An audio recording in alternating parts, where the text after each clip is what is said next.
Welcome to my kitchen. This is where we're going to put all our food. We call it the umu, earth oven.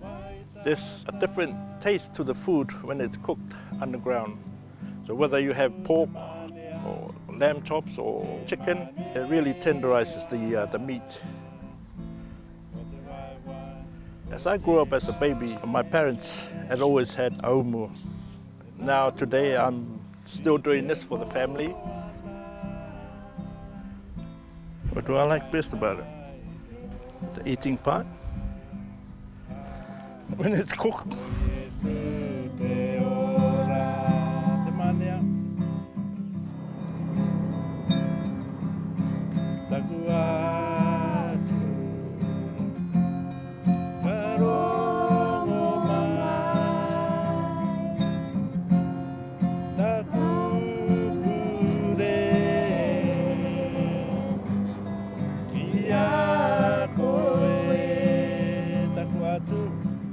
If there's tourists from overseas coming over, it's a good way of showing hospitality and welcoming people to the island.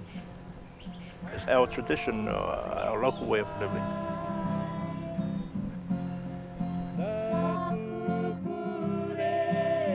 We really do enjoy doing this, using my family to help and working with John and Rachel over here at the Makayla Pumps.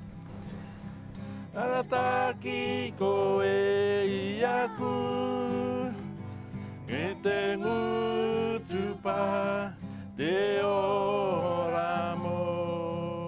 Oh, yeah. There you go. Fantastic. Airua torua, au e te manea, au e te manea. Kamariki manuera, au e te manea.